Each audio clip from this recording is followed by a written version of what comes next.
Hi everyone, welcome back. Today's story is my mother-in-law snatched my heart monitor saying, if you disappear tomorrow, no one will notice. But I hope you enjoyed this story. The steady, rhythmic beep of the cardiac monitor should have been a comfort, a sign that my heart was finally finding its cadence again after the fluttering mess that brought me back to the hospital. But as the door to my private room swung open without so much as a polite tap, the rhythm on the screen spiked. I didn't need to look at the doorway to know the scent of Chanel No. 5 was about to drown out the sterile smell of antiseptic and floor wax. "You're still here," Lorraine said, her voice dropping like a heavy weight onto the visitor chair before she even sat down. "Derek said you had some kind of heart thing. Honestly, Joanne, the timing is just typical."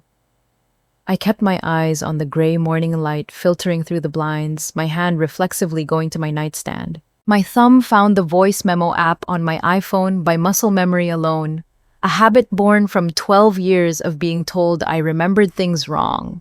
One silent swipe and the recording started.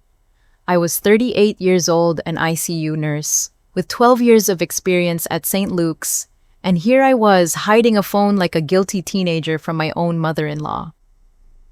"Arrhythmia," I managed to say, my throat feeling like it was lined with sandpaper. "A post-surgical complication. They wanted to monitor me for a few more days." Lorraine adjusted the platinum silver hair that looked perfect even in this harsh fluorescent lighting. She was 67 and looked more vibrant than I had seen her in a decade.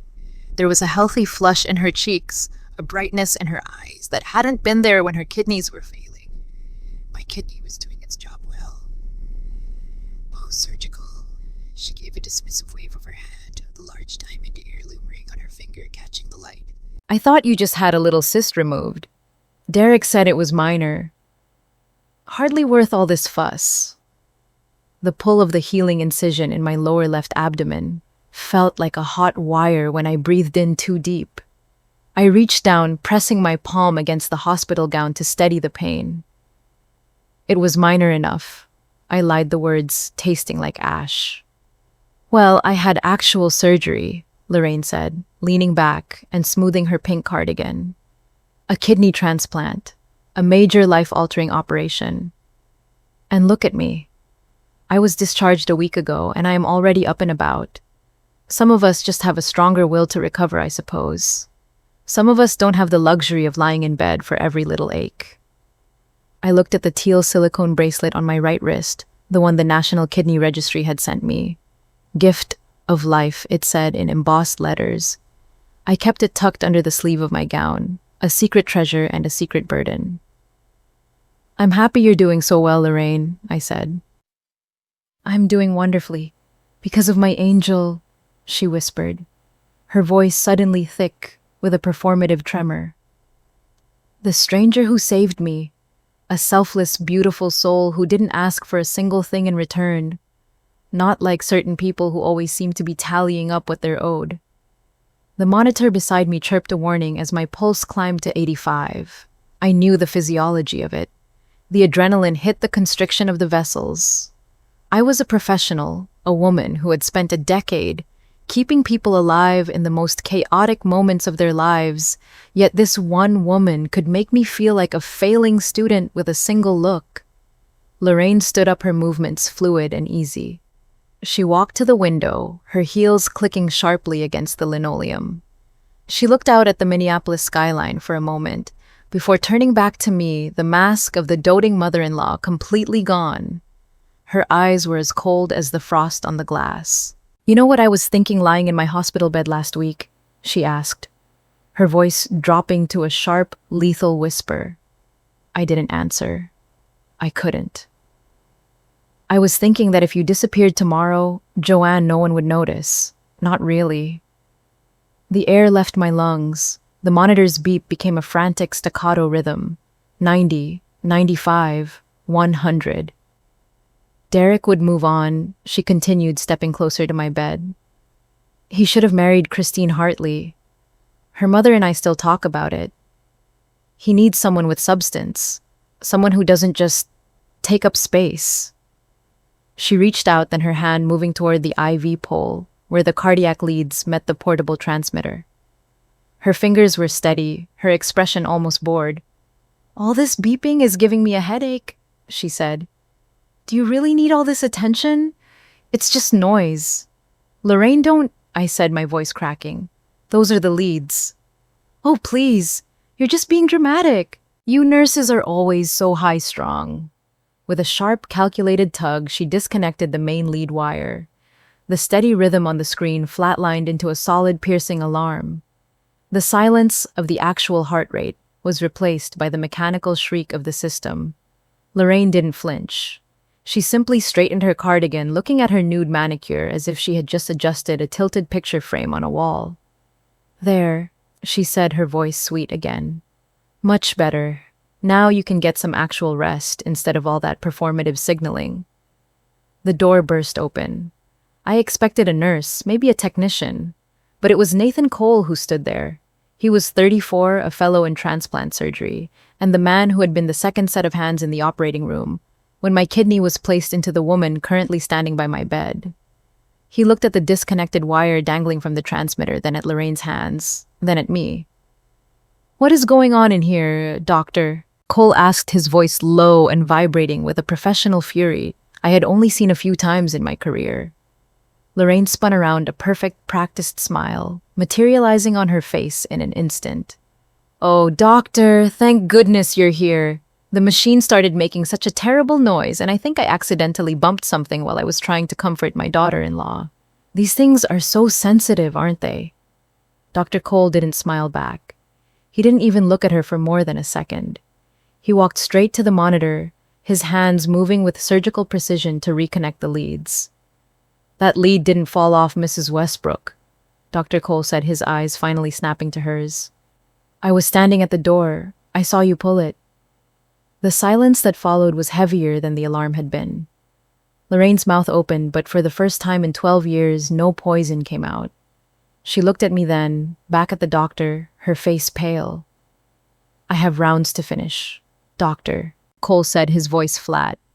"I suggest you leave now. Joanne needs her heart monitored, not sabotaged." Lorraine grabbed her purse, her heels clicking a frantic retreat as she vanished into the hallway without another word. The room was quiet again, save for the steady, corrected beep of my heart. Dr. Cole stayed by the bed, his hand lingering on the monitor. He looked at me, really looked at me, and I saw the recognition in his eyes. "I was there, Joe," he said softly. "In the operating room 2 weeks ago. I saw the donor's name on the chart. I saw you on the table." My breath hitched. I reached for my phone, my fingers trembling as I ended the recording. "I know who you are," he continued, his voice steady, "and I know what you just gave her. Why haven't you told anyone?" "Because I wanted her to be OC," I whispered, the weight of the secret finally crushing me. "I thought if I gave her enough of myself, she would finally see me." "Doctor." Cole looked at the door where Lorraine had disappeared, then back at me. "She saw you, Joe. She saw exactly who you were, and she tried to unplug you anyway. The question is, how much more of yourself are you willing to let her take?" The heavy silence Nathan Cole left behind was punctuated only by the rhythmic, corrected chirping of my heart monitor. I stared at the door, my thumb tracing the smooth edge of my phone as I stared at the screen. The voice memo was saved, a digital ghost of Lorraine's cruelty, sitting in the palm of my hand. I was 38 years old, and for the first time in 12 years, the suffocating fog of her gaslighting felt like it was lifting. I was an ICU nurse at St. Luke's Medical Center, a woman trained to handle failing lungs and crashing blood pressures. Yet I had spent a decade letting my mother-in-law convince me I was the one who was broken. 2 hours passed before the door swung open again. Nathan Cole stepped back in his white coat, crisp, but his expression far warmer than the clinical mask he usually wore during transplant rounds. He pulled a rolling stool closer to my bed, his dark eyes searching mine. He told me he had just come from a meeting with risk management. He explained that they had pulled the electronic health records, and the logs showed exactly what happened. The timestamp was etched in black and white at 7:52 in the morning, showing a manual cardiac lead disconnection. It had taken 37 seconds for the backup alarm to trigger before he reached my door. 37 seconds of Lorraine standing over me, smiling while she tried to erase my existence. Nathan leaned forward, his voice dropping to a low, steady register. He said he had worked in transplant surgery for 8 years and had seen every kind of human reaction to a second chance at life. He had seen profound gratitude, and he had seen a sense of entitlement that defied logic. But he admitted he had never seen a recipient deliberately interfere with the medical care of their own donor, especially not while that donor was being monitored for complications from the very surgery that saved the recipient. He told me the hospital was asking questions, and while they could maintain my anonymity, for now, the surgical team was already putting the pieces together. He looked at my phone sitting on the nightstand and asked me what I wanted to do with the truth. I didn't answer him right away. Instead, I picked up the phone and dialed the one person who had been my anchor through the secret appointments and the long recovery. My sister Claire answered on the first ring. I told her everything. I told her about the perfume, the heels, and the hand that reached out to silence my heart monitor. I told her Lorraine had stood in my room and said that if I disappeared tomorrow, no one would notice. The silence on the other end of the line was so sharp I could almost feel it through the speaker. Then Claire's voice came through tight and vibrating with a fury she had been suppressed for years. She reminded me that I had given that woman my kidney and that Lorraine was breathing because of my sacrifice. She told me to stop letting Lorraine choose who got to be seen and who stayed in the shadows. The sun was beginning to slant across the foot of my bed when I finally built the courage to call Wyoming. Derek's voice was distorted by static, the reception in Yellowstone always a gamble. I told him he needed to come home. He sounded confused at first, mentioning the cyst surgery I had used as a cover, but I cut through the lies I had been telling to protect him. I told him it wasn't a cyst. I told him I had found out 6 months ago that I was a match for his mother through the hospital's anonymous living donor program, and that I had gone under the knife 2 weeks ago to save her life. The static on the line seemed to vanish, replaced by the heavy, rhythmic sound of his breathing. I told him what happened that morning, the recording I had made, and the witness who had seen his mother try to sabotage my recovery. I told him I was done protecting her from herself. Derek didn't argue. He didn't ask for a different version of the truth. He told me he was coming home right then and that he would drive through the night if he had to. He said he should have been there for the surgery and that he should have seen what was happening all along. As I ended the call, the teal silicone bracelet on my wrist felt lighter. For 12 years, I had been an invisible pillar in the Westbrook family, but the secret was out and the foundation was finally starting to crack. The gray light of pre-dawn was just beginning to bruise the sky outside my window when the door to my hospital room creaked open. I had been awake for hours, watching the shadows stretch across the linoleum, waiting for the sound of footsteps I hadn't heard in weeks. Derek stood in the doorway, looking like he had aged 5 years in the 12 hours it took to drive from Wyoming. His flannel shirt was rumpled, his eyes were red-rimmed with exhaustion, and a shadow of beard growth darkened his jaw. He didn't say a word. He just crossed the room in 3 long strides and collapsed into the chair beside my bed, burying his face in the mattress near my hip. I reached out, weaving my fingers through his hair. It smelled of stale gas station coffee and mountain air. His shoulders shook a silent tremor that vibrated through the bed frame and into my own bones. "Let me see," he whispered into the sheets, his voice rough with lack of use. I didn't have to ask what he meant. I pulled the hospital gown up, exposing the left side of my abdomen. The incision was healing, an angry red line about 4 inches long, sealed with surgical glue that was starting to peel at the edges. It was an ugly thing, a violent interruption on my skin, but it was also the only honest thing in our lives right now. Derek lifted his head. He didn't touch the skin, his hand hovering an inch above the wound, as if he were afraid the heat of his palm might undo the stitches. His eyes filled, not with the polite, performative tears his mother had mastered, but with a raw, ugly grief that made my chest ache. "You did this!" He said, the words sounding like an accusation against himself. "You did this for her." I did it because she was dying, I said, pulling the gown back down. And because I thought that maybe if I gave her something she couldn't ignore, something that literally kept her alive, she would finally have to see me.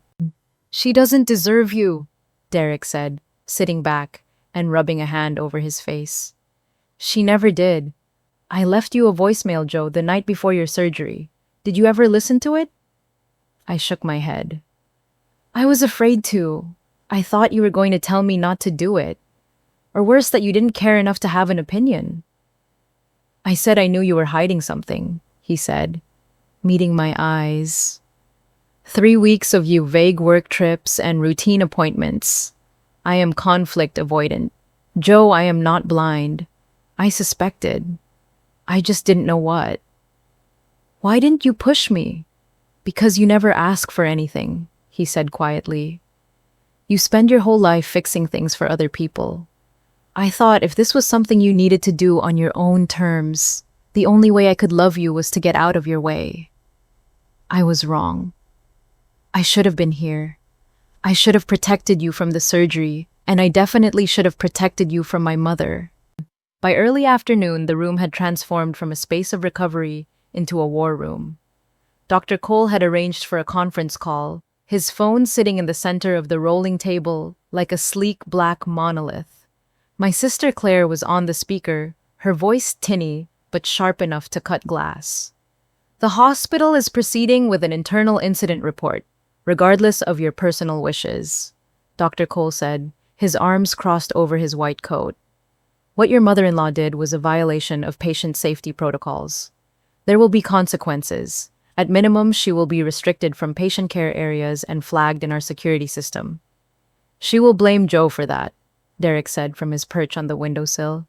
She will say Joe turned the doctors against her. She blames Joe for the weather, Claire's voice snapped from the phone. At least this time there will be official documentation. But the question is not about the hospital's paperwork. It is about the event. The Transplant Awareness event was 12 days away.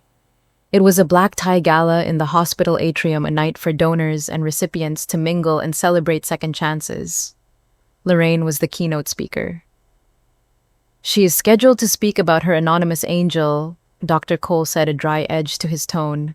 The irony is not lost on the transplant team, I assure you. What are you thinking, Joe? Derek asked. I looked at the teal bracelet on my wrist. Gift of life. I want to be there, I said. I want her to give her speech, all of it. The journey, the gratitude, the tears about the stranger who saved her life. And then, Claire asked, and then I want to introduce myself as that stranger, I said, in front of everyone. The room went silent. The hum of the ventilation system seemed to grow louder. That is quite a reveal, Dr. Cole said slowly. She told me no one would notice if I disappeared. I said, the memory of her words still sharp enough to draw blood. I want to show her exactly how noticeable I can be. Derek pushed off the windowsill and walked over to the bed, taking my hand. His grip was firm, grounding. Then that is what we will do, he said, together. I will be there, Claire said. Front row, I wouldn't miss this for a winning lottery ticket. Discharge came 24 hours later. Walking out of the hospital doors felt like stepping onto a different planet. The spring air was cool and smelled of damp earth and exhaust, a stark contrast to the recycled sterility of the cardiac unit.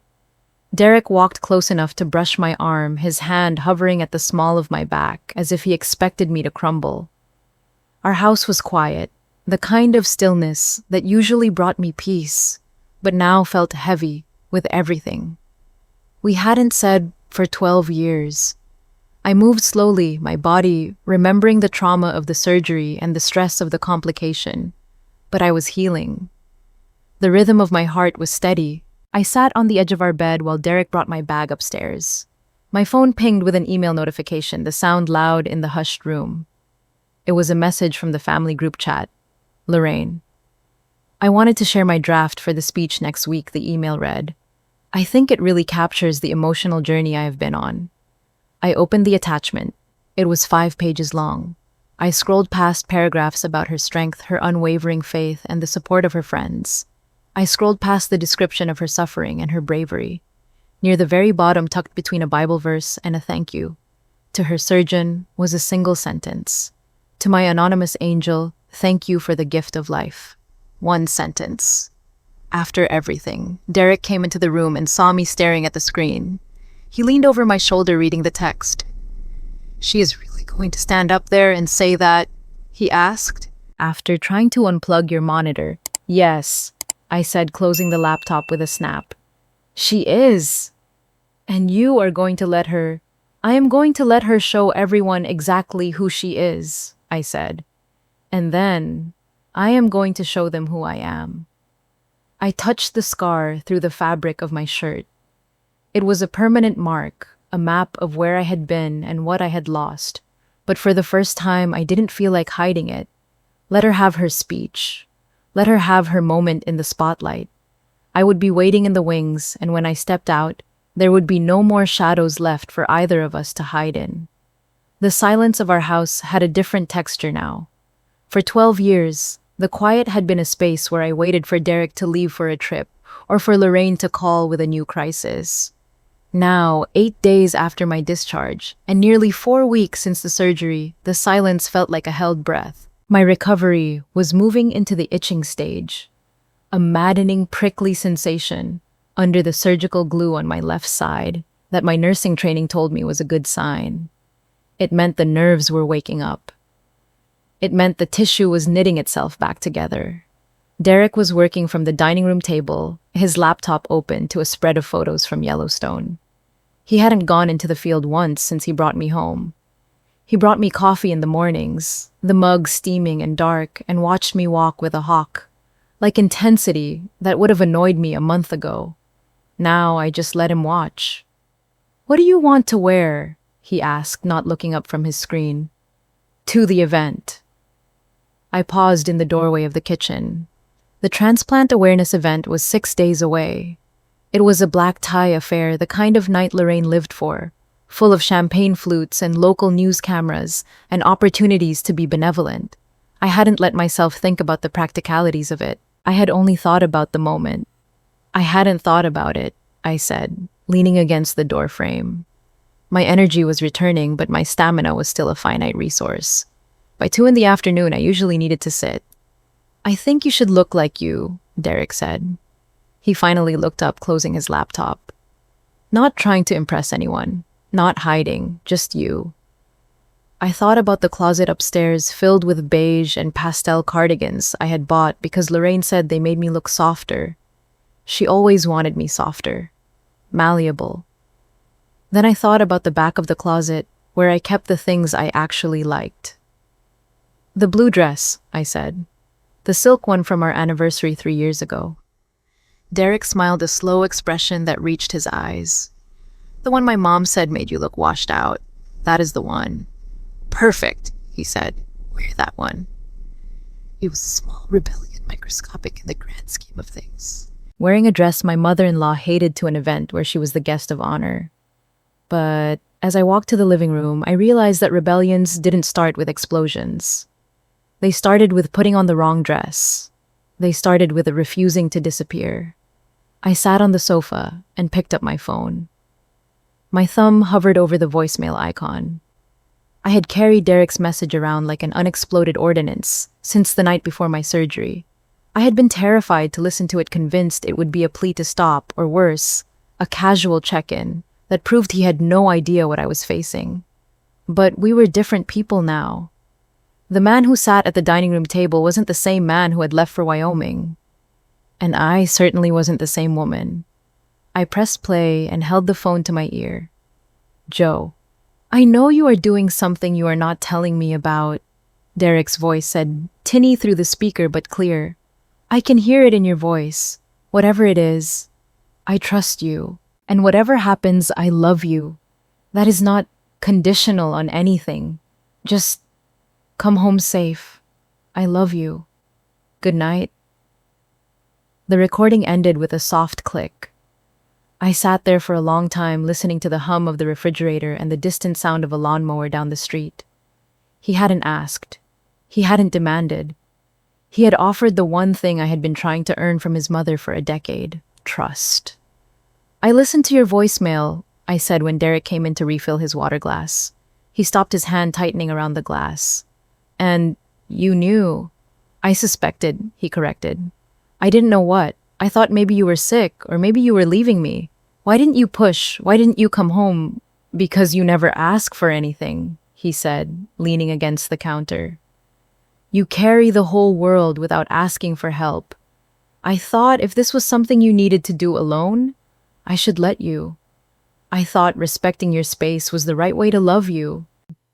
That is not how marriage works, Derek, I said softly. I know that now, he said.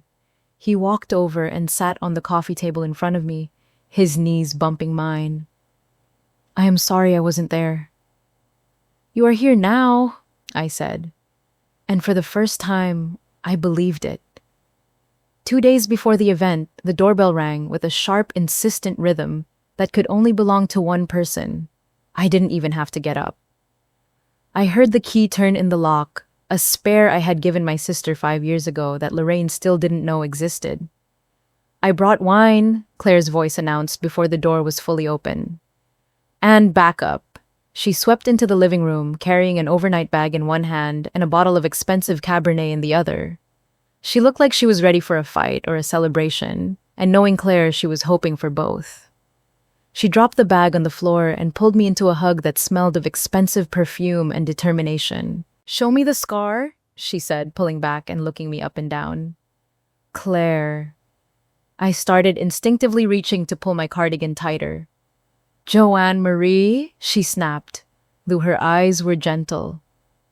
I drove 12 hours to your surgery, and I held your hand while you were coming out of anesthesia, babbling about ice chips.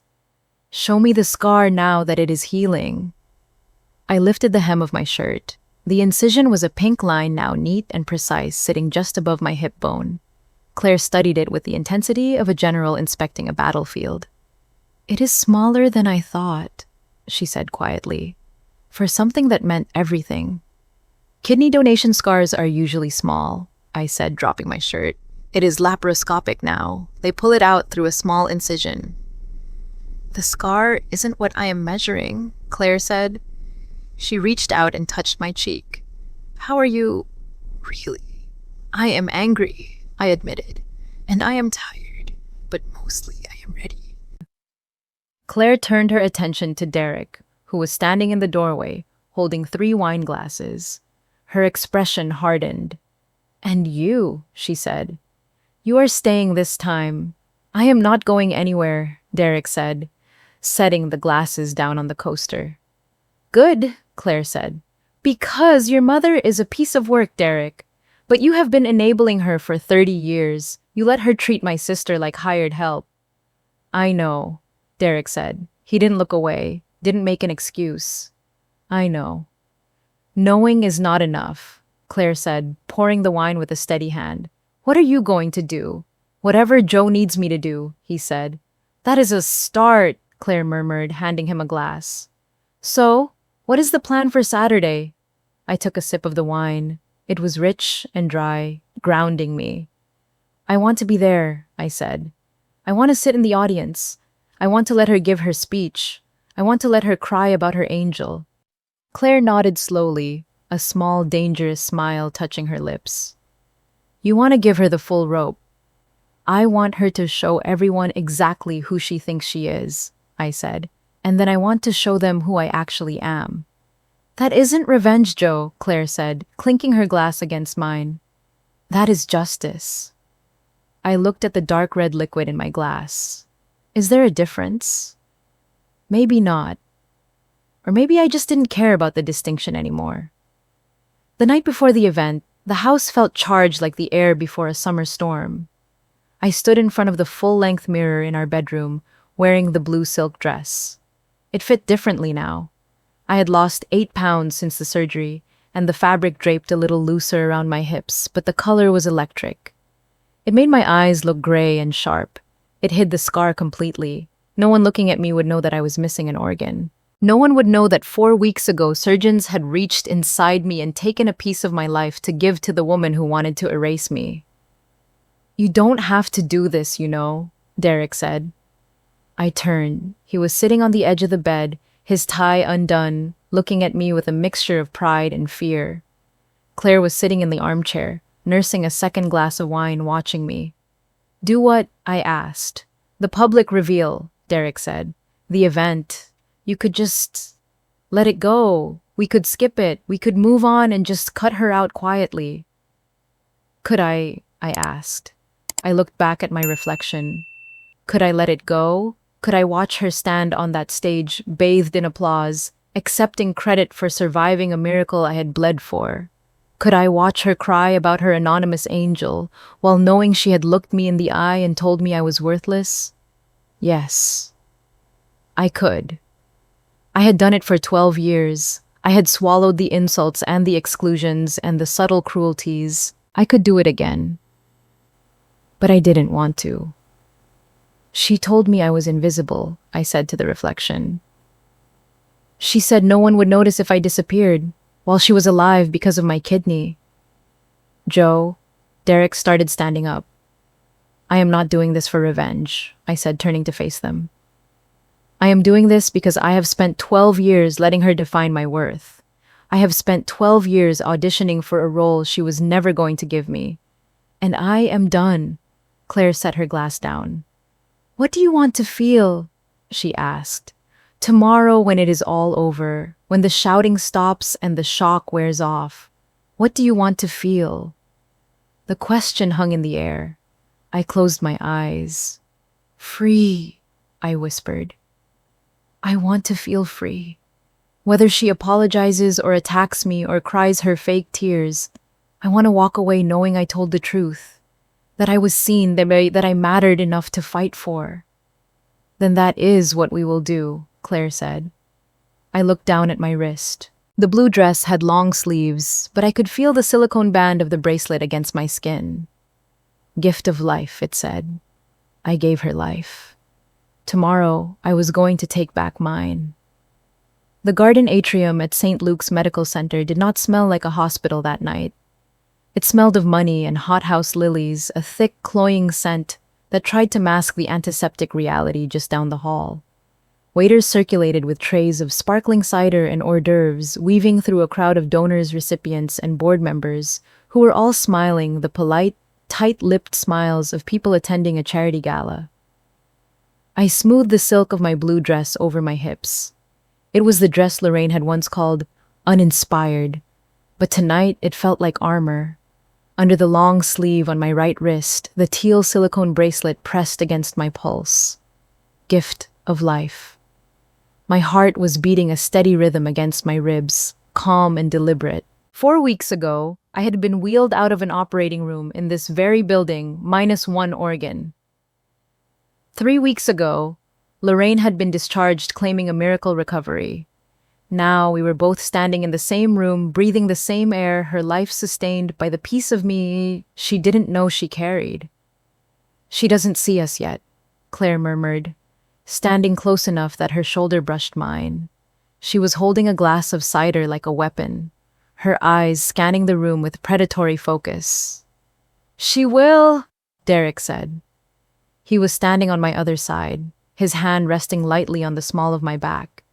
His grip was warm, a constant reminder that he was no longer in Wyoming, no longer on the fence. "Let her do her thing first," I said quietly, "then she will see us." We chose seats in the second row dead center. It was close enough to see the sweat on someone's brow, close enough to see the pupils dilate in shock. Dr. Cole was standing near the side exit talking to a hospital administrator. He caught my eye and gave a nearly imperceptible nod. The stage was set. Lorraine appeared a moment later, floating through the crowd in a champagne-colored gown that shimmered under the track lighting. She looked radiant.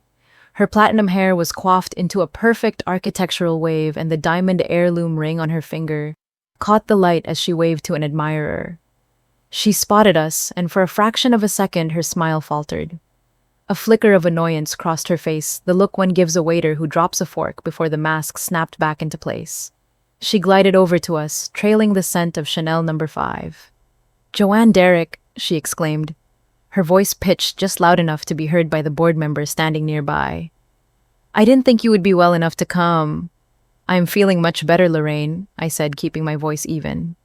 Good, good. I am so glad. She reached out and touched her own side, a dramatic, delicate gesture.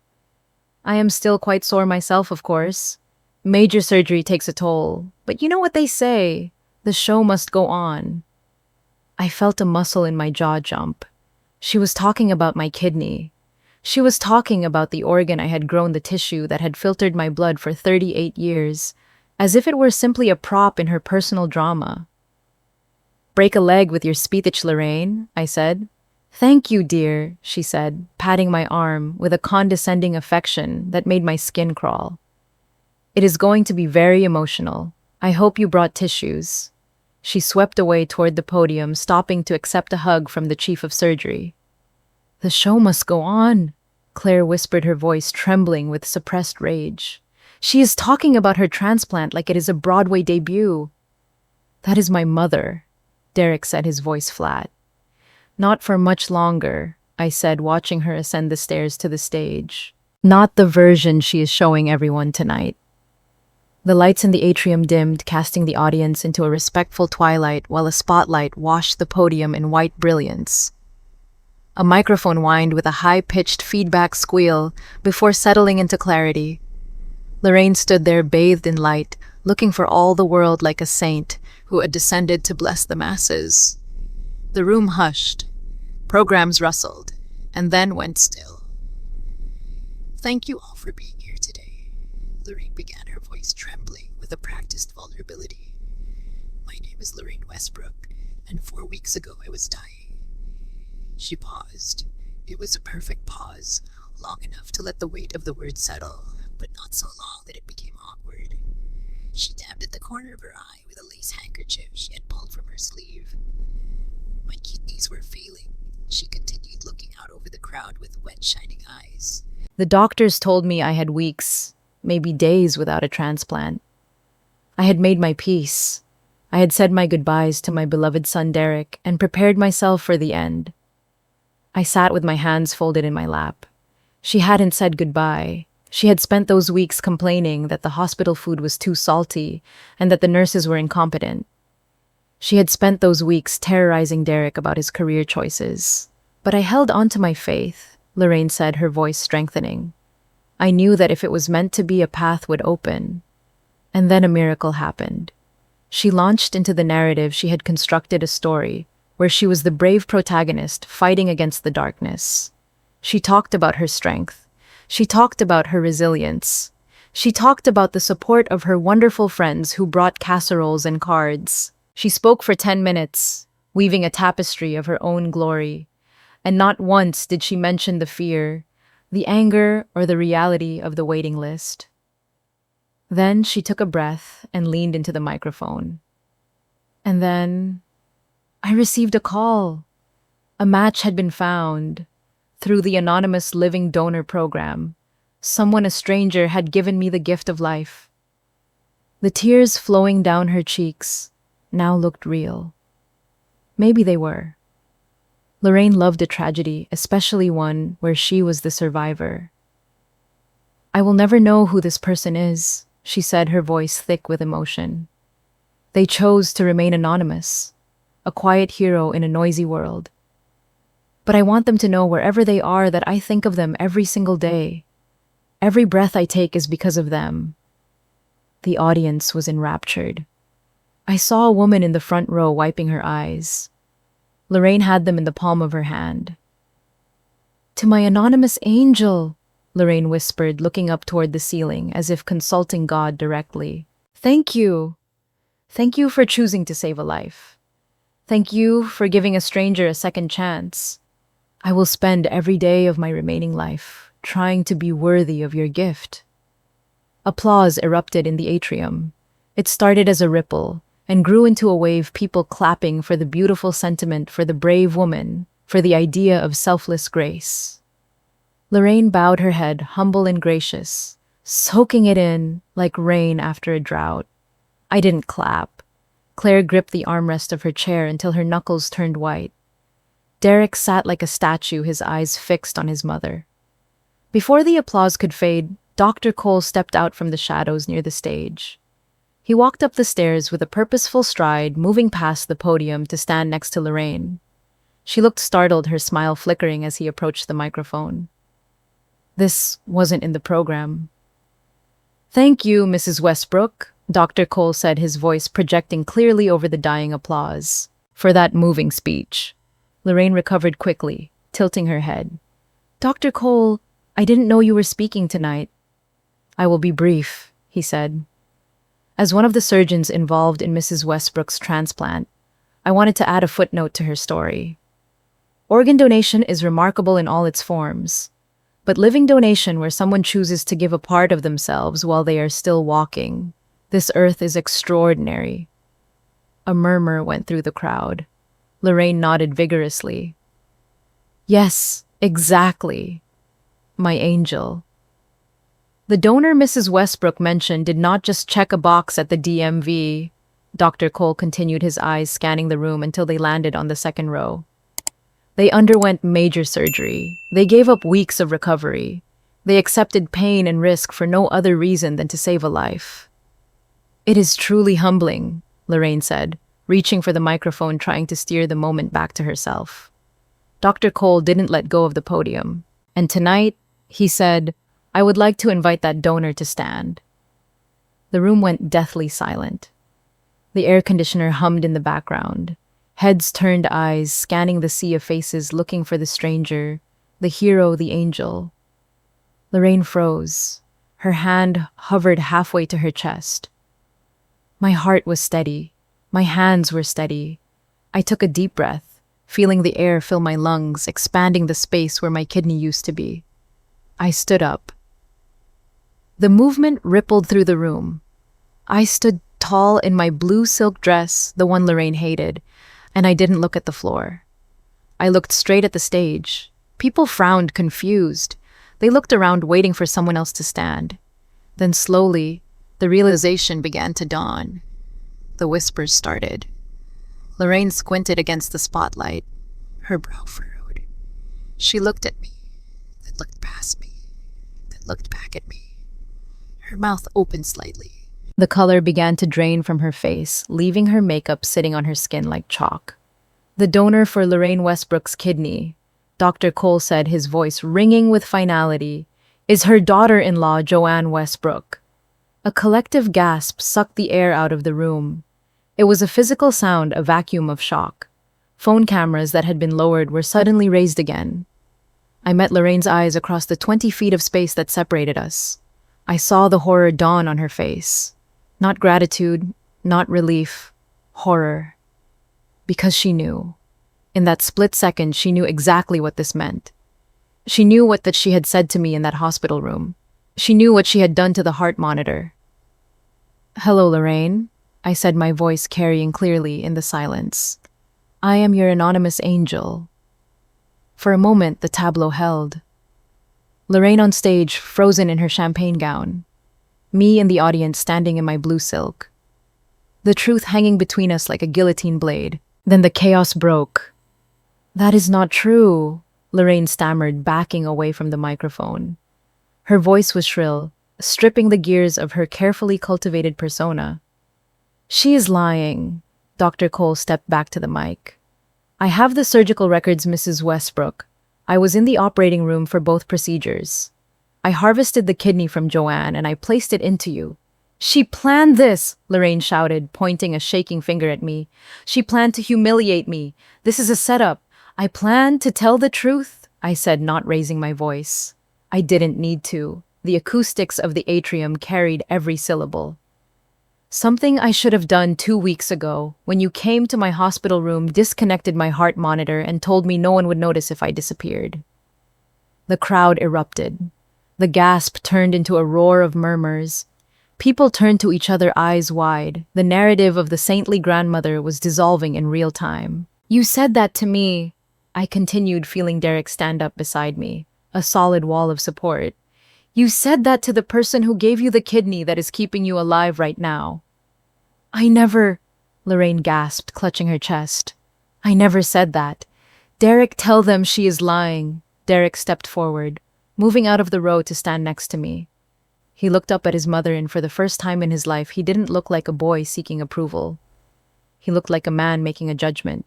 "Mom, stop," he said. "Derek, please." She begged, tears streaming down her face, now ugly and frantic. "She is making this up. She is jealous. She has always been jealous." "There is a recording, Mom," Derek said. His voice was sad, heavy with the weight of the end of things. "There is a hospital incident report. There is a witness. It is over." "Derek," she whispered, the microphone picking up the desperate sound. "You told my wife, the woman who gave you her organ, that no one would notice if she disappeared," Derek said, his voice rising, cracking with emotion. "You tried to hurt her in her hospital bed while she was recovering from the surgery that saved your life." The silence in the room was absolute now. It was a heavy, suffocating blanket. Lorraine looked at the audience, her eyes darting from face to face, looking for an ally, looking for a mirror that would reflect back the image she wanted to see. She found only shock and judgment. "I didn't do this for credit," I said, speaking into the quiet. "I did it because you were dying and you needed it. And I didn't tell you because I knew you would find a way to make it about you. I knew you would find a way to diminish it, to turn my gift into your achievement. I never asked you to do it." Lorraine spat a flash of her true self, breaking through the panic. "I never asked for your help." "No," I said. "You didn't. And you never would have, because you have never seen me, Lorraine. You have looked right through me for 12 years. You treated me like furniture in your son's life." I took a step forward, raising my chin.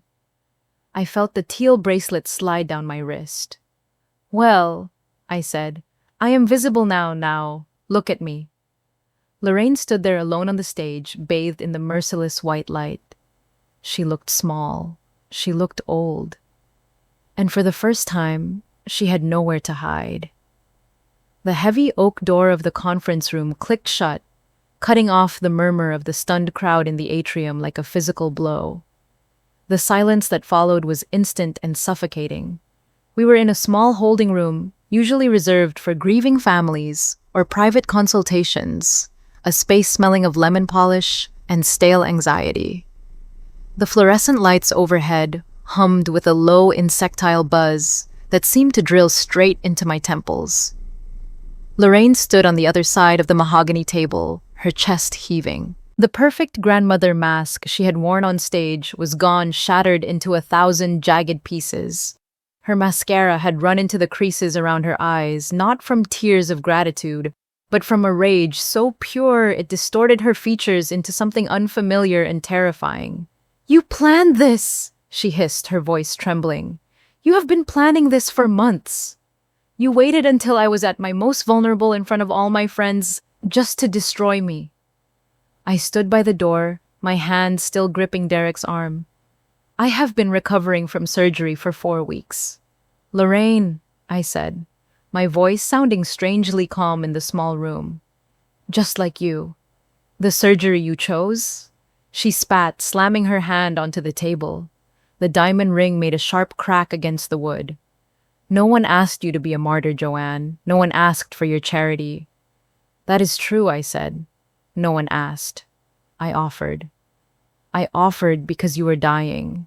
And because I thought, stupidly, that maybe if I did something this big, something this undeniable, you might finally see me as part of this family." "See, you," she laughed, a harsh, barking sound.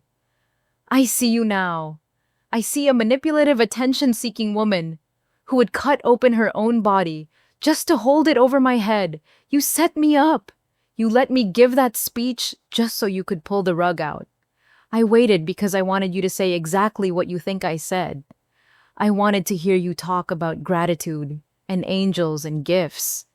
And then I wanted everyone to know that your angel was the same person you told should disappear." Lorraine opened her mouth to scream again, but the hospital administrator, a gray-haired man named Mr. Henderson, who had followed us in, cleared his throat. He stepped forward, his expression grave. "Mrs. Westbrook, I need to remind you that there is an active incident report regarding your conduct in the cardiac unit," he said. "Regardless of the events of this evening, that matter is proceeding." "What conduct?" Lorraine whirled on him, her eyes wide and wild. I barely touched anything. You disconnected cardiac monitoring equipment, Mr. Henderson said, his tone flat and administrative.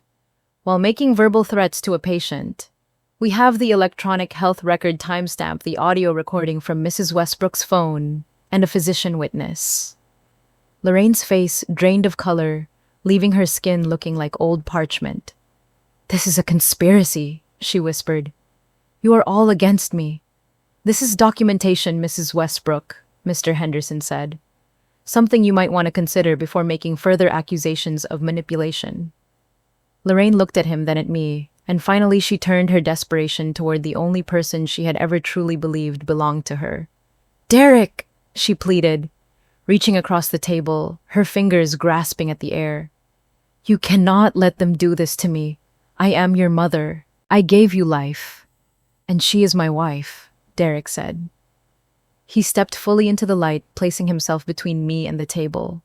His voice was steady, but I could feel the tremor running through his arm where it pressed against mine. She is my wife who gave you her kidney, he repeated, and you told her she was invisible. I didn't mean it like that, Lorraine cried, the tears flowing freely now. I was stressed. I was recovering. You know how I get when I am overwhelmed. Yes, you did, Derek said. You have meant it for 12 years. The only difference is that now there is proof. Derek, sweetheart, you know I love you, she said, her voice dropping to that wheedling, intimate tone she used to get her way. Everything I have done has been for this family, to protect us, to ensure your happiness. Protect us. Derek laughed, but there was no humor in it. Is that what you call trying to match me with Christine Hartley after I had been married for 12 years? Lorraine's mouth opened and closed like a fish on a hook. Yeah, Derek said. Joe showed me the texts. You and Christine's mother planning dinners for after your recovery, discussing how you should finally introduce the kids properly once I was free of distractions. That was just conversation. Lorraine stammered, wringing her hands. Just old friends catching up.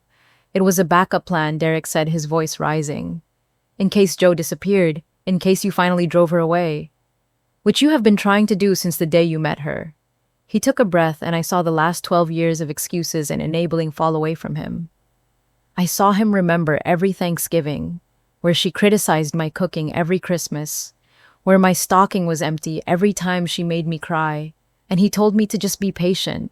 Do you know what Joe did when you were in the hospital? Derek asked. Before her surgery. I don't know, Lorraine whispered. She didn't visit me. She was in pre-operative testing, Derek said. She was getting cleared to give you her kidney. She was sitting in waiting rooms and getting blood drawn and undergoing psychological evaluations. And you complained to me that she couldn't even bother to stop by. Lorraine looked down at her hands, unable to meet his gaze. I am taking my wife home, Derek said. He turned his back on her, grabbing my hand. When you are ready to apologize, he said over his shoulder. And I mean genuinely, without excuses or justifications or stories about how you are the victim. You know where to find us. Until then, I need space. Derek, you can't, Lorraine wailed, the sound echoing off the bare walls. I can, he said. I should have done this years ago. He pulled the heavy door open and we walked out. We walked past the stunned waiters cleaning up the glasses, past the whispering clusters of guests in the parking lot, and into the cool night air. Lorraine's voice followed us for a moment, shouting his name, but we didn't turn around. We kept walking until the heavy doors of the hospital lobby slid shut behind us, sealing her inside with the truth. The drive home was quiet. The adrenaline that had sustained me through the speech and the confrontation began to drain away, leaving a cold, hollow ache in my chest. Outside the car window, the streetlights smeared into long, blurry streaks of yellow against the darkness. It had started to rain, a light, miserable drizzle that necessitated the rhythmic squeak of the wipers. Back and forth, back and forth. I leaned my forehead against the cool glass. I had expected this moment to feel triumphant. I had imagined it 1,000 times, the moment the world finally saw what I had done and saw who she really was. I thought I would feel light. I thought I would feel vindicated. Instead, I felt heavy. I felt like I had swallowed a stone. Are you okay? Derek asked, his eyes fixed on the wet road. I don't know, I said. You did the right thing, he said, reaching across the console to take my hand. His fingers were warm, but I couldn't feel the comfort I usually did. Did I asked. Or did I just become the kind of person she always said I was? What do you mean, attention-seeking? I said the words tasting bitter, dramatic, making everything about me. That is what she will tell everyone tomorrow. That I gave her the kidney just to hold it over her head. That I waited for the speech just to humiliate her, Joe Derek said gently. And maybe she is not entirely wrong, I whispered. I turned to look at him. The dashboard lights cast deep shadows across his face. Maybe I did want to humiliate her, I admitted. Maybe I enjoyed watching her face fall when she realized. I enjoyed the gasps. I enjoyed the look in her eyes when she had nowhere to hide. That doesn't make you a villain, Derek said. It makes you human. She hurt you, Joe. For a decade, I didn't give her the kidney to throw it in her face. I said, tears finally pricking at my eyes. I gave it because she was dying. I gave it because I wanted to be the kind of person who could do that, who could give without needing anything back. You are that person, he insisted. Then why do I feel so empty? I asked. I looked down at my hands in my lap. The same hands that had held retractor blades in the ICU, the same hands that had signed the donation consent forms. I thought when she knew, when everyone knew, I would finally feel whole, I said. But I exposed her. Everyone saw. And I still feel, I don't know, like I lost something. Derek squeezed my hand. We pulled into our driveway, the headlights sweeping across the garage door. The house looked dark and quiet, a sanctuary that suddenly felt too big. The kidney is inside her right now, I thought. It is filtering her blood. It is keeping her alive. I cannot take it back. I do not want to take it back. But I also couldn't pretend my motives were pure white snow. They were gray. They were messy. I was angry and I was generous. I was a savior and I was an executioner. Maybe that is okay, I thought, as Derek killed the engine and the silence of the night rushed in to fill the car. Maybe humans are allowed to be complicated. Maybe I am allowed to save her life and still hate the way she looks at me. I opened the car door and stepped out into the rain. It was cold, but it felt real. I walked toward the front door, leaving the empty Victory behind me in the dark. The rain had stopped by the time I woke up, leaving behind only the heavy, rhythmic dripping of water from the eaves onto the patio stones below. The digital clock on the nightstand read 3:17 in the morning. The numbers glowed a harsh, judgmental red in the darkness. Beside me, Derek was asleep, his breathing a steady, anchoring sound that usually helped me drift off. But tonight, sleep felt like a country I had been exiled from. I lay on my back, staring at the ceiling, where a shadow formed the street lamp outside, cut across the plaster like a scar.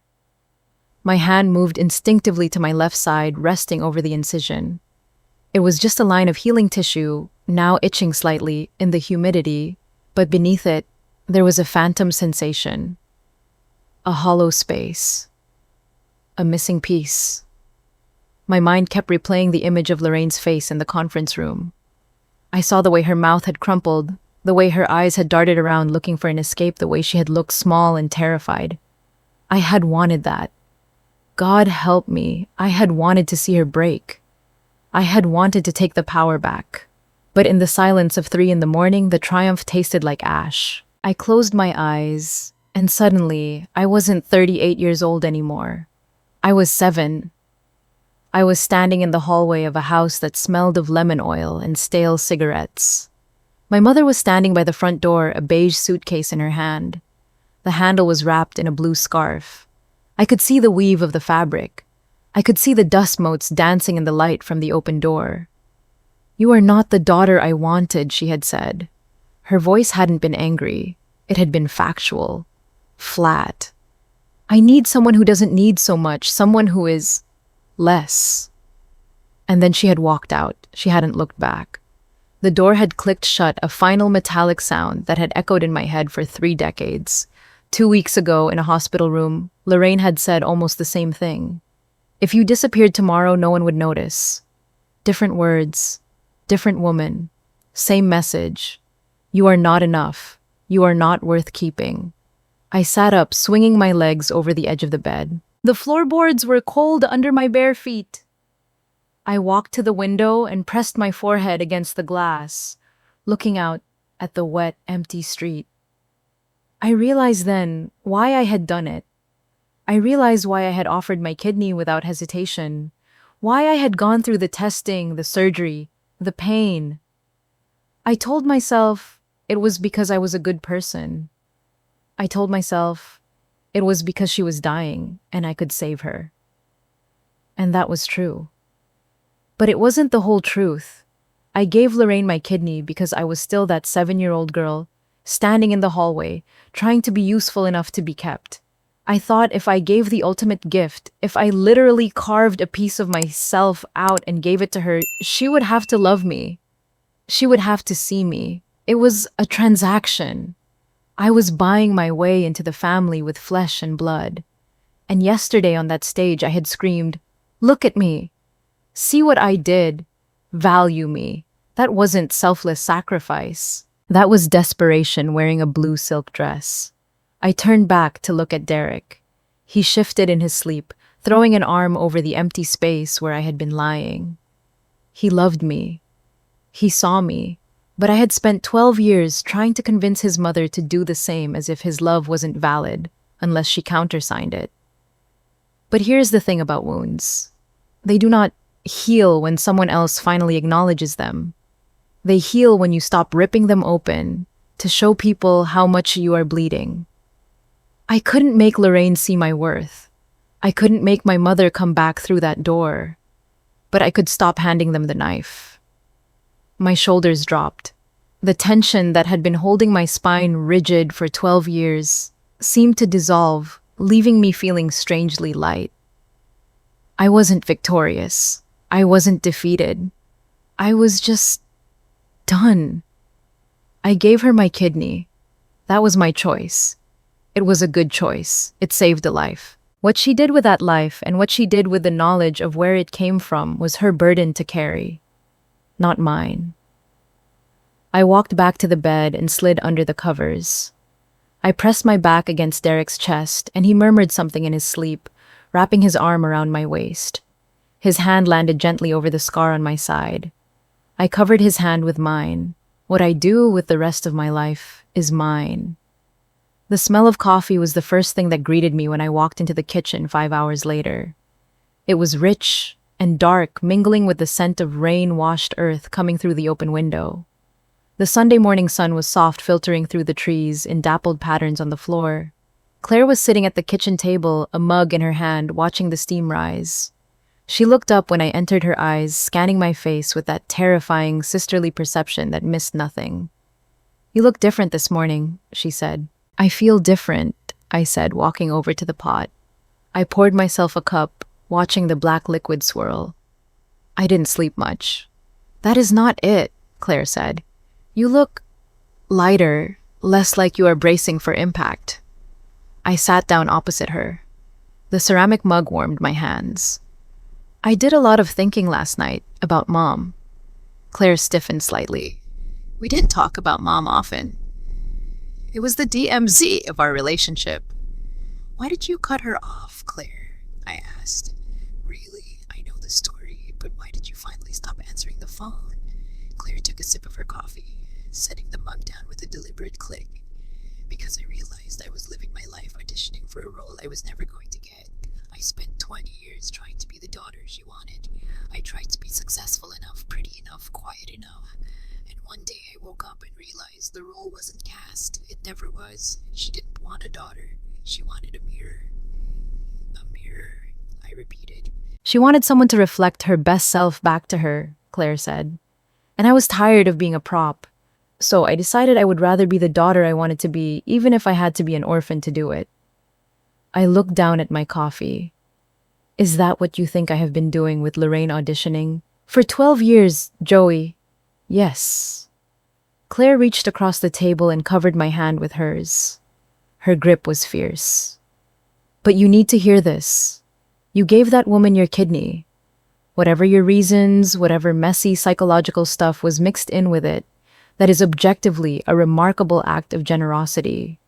You saved a life. You do not have to be perfect to have done something good. You do not have to be perfect to have done something good. The words settled in my chest, loosening a knot I hadn't known was there. Do you regret it? She asked quietly. The donation. I thought about the scar. I thought about the months of recovery. I thought about Lorraine standing on that stage alive and vibrant. No, I said. I don't. A person was dying and I could help. That is who I am. That is who I want to be. I don't regret the kindness. I regret that I tried to trade it for approval. And the reveal, I regret the part that was about hurting her, I admitted.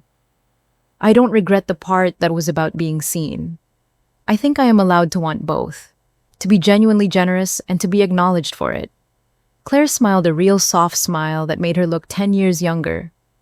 You are allowed, Joey. You are so allowed. What do I do now? I asked. You stop auditioning, Claire said. You live your life, you drink your coffee, you love your husband, and if Lorraine ever figures out how to be a decent human being, she knows where to find you. And if she doesn't, then that is her loss, Claire said. Not yours. You have already given her enough. By Monday afternoon, St. Luke's Medical Center felt different. For 12 years, I had walked these halls as a nurse, wearing scrubs and a badge that defined my utility. For the last month, I had walked them as a patient, wearing a gown and a wristband that defined my vulnerability. Today, I walked in wearing jeans and a sweater, just a woman visiting a doctor. Dr. Cole's office was on the 4th floor away from the chaos of the surgical wards. It smelled of paper and leather, a quiet professional space. He was sitting behind his desk reviewing a file on his tablet. He looked up when I entered, his expression shifting from clinical focus to professional warmth. Joe, he said, standing to shake my hand. Please sit down. How are you feeling? Physically, I am fine, I said, taking the chair. The itching has stopped. Good. Your labs came back this morning. They look perfect. Your remaining kidney has hypertrophied beautifully to take over the workload. Your creatinine levels are right where we want them. And the heart? I asked. Stable, he said. No sign of the arrhythmia. It seems the stress reduction has done its job. My heart is more stable than it has been in 12 years, I said. Dr. Cole smiled, but his eyes remained serious. I heard. Word travels fast in hospitals. The administration has completed their review of the incident report. I nodded. I knew this was coming. Mrs. Westbrook, the senior Mrs. Westbrook, has been permanently restricted from all patient care areas, Dr. Cole said. There is a formal flag on her file. If she requires care here, there are specific protocols in place. She will not be allowed to visit you or anyone else without security escort. Okay, I said. They also asked me to convey that if you wish to press criminal charges for the assault, the hospital will cooperate fully. We have the evidence. The recording, the logs, my testimony. It would be a strong case. The room was quiet. I could hear the hum of the computer on his desk. Criminal charges. I imagined the court dates. I imagined the depositions. I imagined Lorraine on a witness stand, weeping, making herself the victim again. I imagined spending the next 2 years of my life tethered to her by legal filings and anger. What would you do? I asked. Dr. Cole leaned back in his chair. He took off his glasses and rubbed the bridge of his nose. Honestly, I have seen a lot of donors mistreated, taken for granted, but I have never seen anything quite like this. Part of me wants to see her face a judge. He put his glasses back on and looked at me. But pressing charges is exhausting. It keeps the wound open. Dropping it lets her off the hook legally, but the administrative consequences are real. She is barred from the place that saved her life. That is accountability without destruction. "What do you need, Joe?" he asked softly. "Not what is fair. What do you need?" I looked out the window at the parking lot below. Cars were pulling in and out, people going about their lives, dealing with their own crises and recoveries. "I need to move forward," I said. "I need this to be done. I don't want to be a victim anymore, and I don't want to be an avenger. I just want to be Joe." "Then let the hospital handle it," he said. "Let the restrictions stand, and let yourself heal. All of you." I stood up. I felt lighter than I had in years. The backpack of rocks I had been carrying around was finally gone. "Dr. Cole," I said, pausing at the door. "Can I ask one thing, the kidney? Is it doing okay in her?" Dr. Cole's expression softened. "The kidney is doing great, Joe. Lorraine's numbers are excellent. Her color is back. She is going to live a long time because of you." "Good," I said, and to my surprise, I meant it. I am glad I could help, even if she never understands what it cost me. "She might not," Dr. Cole said, "but you do, and I do. That has to be enough." "It is," I said. "It finally is." I walked out of the office and down the long hallway toward the elevators. I didn't look back. I pressed the button for the ground floor, and as the doors slid shut, I watched my reflection in the brushed metal.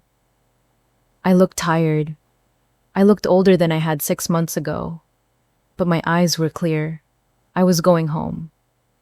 2 weeks of silence had settled over our house, a quiet that felt less like emptiness and more like a long, slow exhale. The frantic energy of the event and the sharp adrenaline-fueled confrontation in the hospital conference room had faded, replaced by the mundane rhythms of daily life. I was back to drinking my coffee on the porch. Derek was back to editing photos in his office, though he left the door open now. Then, on a Sunday afternoon, heavy with humidity, the doorbell rang. I knew who it was before I opened the door. There was a hesitation to the ring, a lack of the usual imperious double tap. I opened the door and found Lorraine standing on the porch mat. She looked smaller than I remembered. The platinum hair was still perfectly coiffed, but the armor was gone. No pearls, no Chanel suit. She was wearing beige slacks and a simple blouse, and her face looked bare without the usual layers of foundation. "May I come in?" she asked. Her voice was thin. I stepped aside, holding the door open, but saying nothing. She walked into the living room and stood in the center of the rug, clutching her purse like a shield.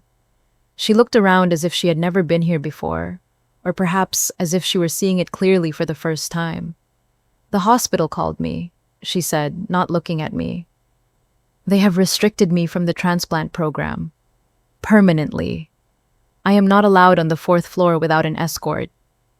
"I know," I said. "And Derek has not returned my calls," she added quietly. "I know that too." She finally looked at me.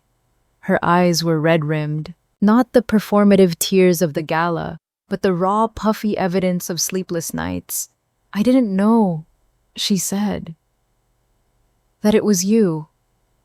I didn't know." I leaned against the doorframe, crossing my arms. Would it have mattered? Lorraine opened her mouth, then closed it. She twisted the strap of her purse. "I want to say yes," she whispered. "I want to say I would have treated you differently if I had known you were saving my life. But I don't know if that is true," she admitted. "And I think that is terrible. That I have to even ask myself that question. Why did you hate me, Lorraine?" I asked. It wasn't an accusation. It was just a question I had carried for 12 years. From the beginning. Before you even knew me. Before I burned the roast, or wore the wrong dress, or failed to give you grandchildren on your schedule. She sat down heavily on the sofa, uninvited. The cushion sighed under her weight. "Because Derek loved you," she said. "Right away. He brought you home that first Christmas, and he looked at you like you were the only source of light in the room." "More than you?" I asked. "Yes." The word was a tiny, fragile thing. I had worked so hard to make him love me, to be the center of his world after his father left. I built this family. And then you appeared and you just were. You didn't have to work for it. You didn't have to earn it. He just loved you. I looked at the woman sitting on my sofa. For 30 years, she hadn't been protecting Derek from me. She had been protecting herself from being second best. I am not going to say I forgive you, I said. I don't, not yet, maybe not ever. I understand, she said. But I am not going to carry this anger forever either, I said. It is too heavy, and frankly, Lorraine, you are not worth the weight. She flinched as if I had slapped her. That came out wrong, she said. No, I said. No, I think it came out exactly right. The sound of footsteps on the hardwood floor made us both turn. Derek stood in the doorway of the kitchen, a dish towel in his hand. He looked at his mother on the sofa, his face hardening for a moment before deliberately softening into something unreadable. Derek Lorraine started half rising. I wanted to say, let me say something first, he interrupted. He walked over and sat next to me on the arm of the chair, placing a hand on my shoulder. I have been angry at you for 2 weeks, Mom, he said. Angrier than I have ever been. Because for 12 years, I watched you treat my wife like she was less than, and I told myself it wasn't that bad. I told myself you were just protective, that you were difficult but well-meaning, that you would warm up eventually. Derek, please. You never warmed up, he continued, his voice steady. And when you finally had proof, physical, undeniable proof that she loved this family more than you ever gave her credit for, your first instinct was to attack her. In her hospital bed, after she gave you her kidney. He took a breath, reciting the list of grievances, not with rage, but with a sad clarity. He talked about the backhanded compliments, the missed birthdays, the way she had dismissed my miscarriage as a blessing in disguise. I enabled you, he said, for years, because it was easier than fighting, and I am sorry. He squeezed my shoulder. I am sorry I made Joe carry that alone. I put my hand over his. We are working on it. I stood up and walked over to stand in front of Lorraine. She looked up at me, her eyes wide and watery. Lorraine, I don't need your approval anymore, I said. I spent 12 years trying to earn it. I gave you my kidney for God's sake, and you still found a way to make me feel worthless. I didn't mean it. You did mean it, I said. In that moment in my hospital room, you meant every word. No one would notice if you disappeared. That is what you really think of me. Her chin trembled. But here's what you need to understand, I said. You were wrong. People noticed, Derek noticed, the doctors noticed, the transplant team noticed, and most importantly, I noticed. What do you mean, she asked. I noticed my own worth, I said. Finally. After 31 years of waiting for someone else to point it out to me. I took a breath. The air in the room felt clear. So here's what I can offer, I said. A relationship where we are honest, where you don't pretend to like me and I don't pretend your opinion defines me. Where we show up at family events and treat each other like humans. Not best friends, not enemies, just family. Can we do that? She asked. I don't know, I said. Can we? She took a shaky breath and wiped her eyes. I would like to try. Trying is all I am asking. I stepped closer to her. I want to show you something. I held out my right wrist. I pulled back the sleeve of my cardigan, revealing the teal silicone bracelet I had worn every day for 6 months. The color was bright against my skin. Gift of life. Lorraine read, squinting at the embossed letters. This came from the National Kidney Registry, I said. They send it to every donor when they are confirmed as a match. I have worn it for 6 months. Through the testing, through the surgery, through your recovery. She stared at the cheap piece of rubber as if it were made of gold. Every day since they told me I could save your life. I have worn this, I said. Under my sleeve. Where you couldn't see it. Where no one could see it. Why are you showing me now? She asked. Because I don't need to hide anymore, I said. I don't need to prove anything. I gave you a gift. Whether you appreciate it or not does not change what I did. She reached out her manicured fingers, hovering over my wrist. I didn't pull away. She touched the cool silicone, her hand trembling. I didn't know, she whispered. I didn't know you were capable of something like this. No, I said softly. You didn't know, because you never looked. She pulled her hand back and stood up. She smoothed her slacks, trying to regain some semblance of her old composure, but the cracks were still visible. I need time, she said, to think about all of this. Take all the time you need. She walked to the door. Her step was slower than usual. She paused with her hand on the knob and turned back to look at me. Joanne, she said, for what it is worth, thank you for the kidney. I should have said that first, before everything else. Yeah, I said, you should have. She opened the door and stepped out into the humid afternoon. The door clicked shut, leaving us alone in the quiet house. Are you okay? Derek asked, coming to stand beside me. I think so, I said. Yeah. That was hard to watch, he said. It was harder to live, I said, for 12 years. He pulled me close, wrapping his arms around me. I rested my head against his chest, listening to the steady beat of his heart. It felt different now. He felt different. For the first time, he wasn't trying to manage the peace. He was standing in the wreckage with me. I am going to be better, he said into my hair. Not just with my mom, with everything, with being present. I know. Do you believe me? I pulled back to look at him. His eyes were clear, free of the evasion that had clouded them for so long. I believe you are trying, I said. That is more than I had before. It wasn't a magic fix, it wasn't a fairy tale ending, but it was real. Joe, he said. Yeah, I am proud of you, he said. Not for the kidney, for everything after, for standing up, for choosing yourself. I had help, I said. You did it anyway, he said. He touched my cheek, his thumb brushing my skin. I love you, not because of what you do, just because you are you. I know, I said, smiling. I am starting to love me too.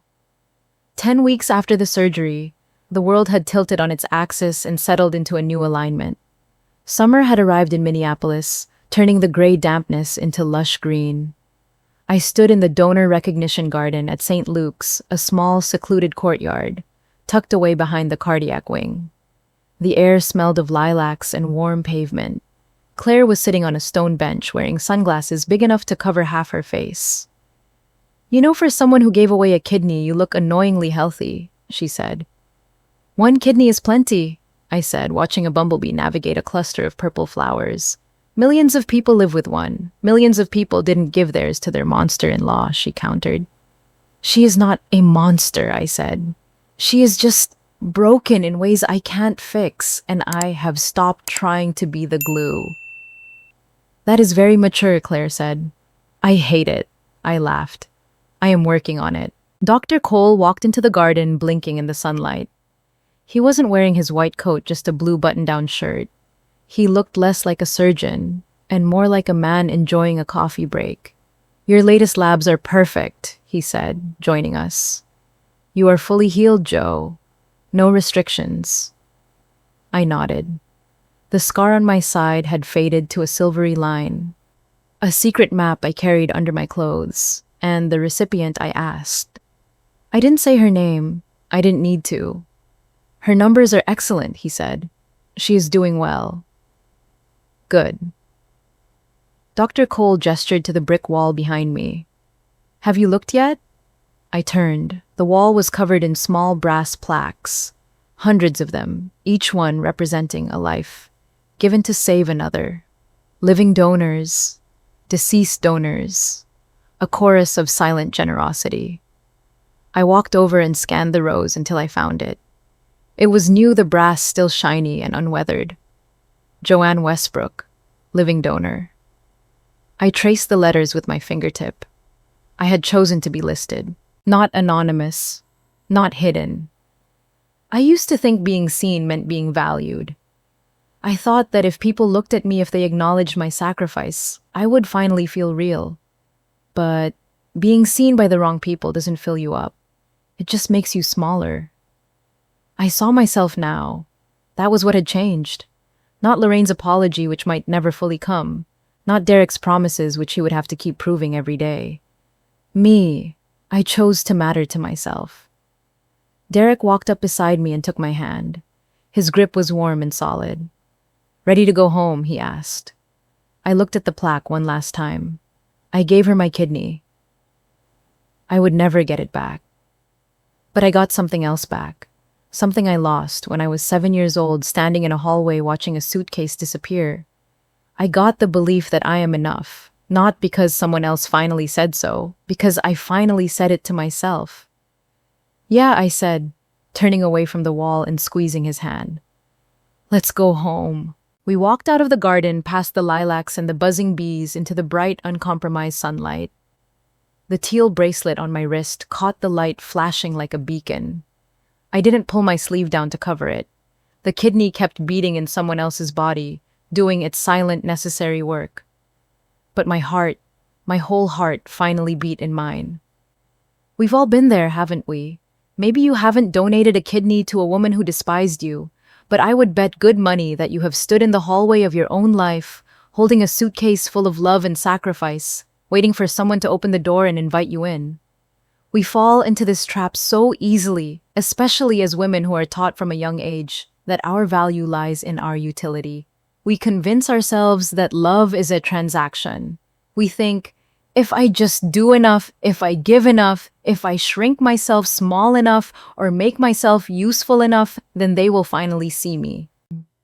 We believe that if we just explain ourselves one more time or offer one more olive branch, the other person will suddenly wake up and realize our worth.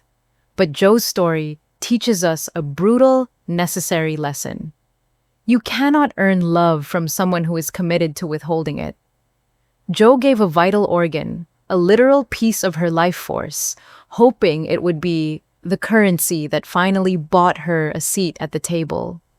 And what did she learn? She learned that a person who refuses to see you when you are standing right in front of them will not see you any clearer just because you are bleeding for them. Lorraine didn't hate Joe because Joe wasn't enough. She hated Joe because Joe threatened her own fragile sense of self. No amount of sacrifice could have fixed that, because the brokenness wasn't in Joe. It was in Lorraine. This story also asks us to look at the difference between forgiveness and boundaries. We often think that being the bigger person means staying silent, keeping the peace, and swallowing the hurt. But Joe shows us that true dignity sometimes requires a little bit of noise.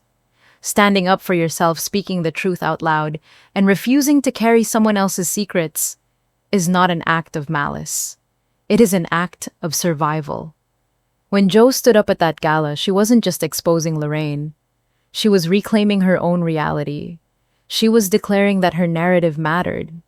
You do not have to set yourself on fire just to keep someone else warm. And you certainly don't have to apologize for the smoke when you finally decide to put the fire out. Real peace, the kind Joe found in that garden at the end, doesn't come from finally winning the approval of your detractors. It comes from realizing you never needed it in the first place. It comes when you stop auditioning for an audience that isn't watching. It comes when you realize that your worth isn't something you negotiate. It is something you claim.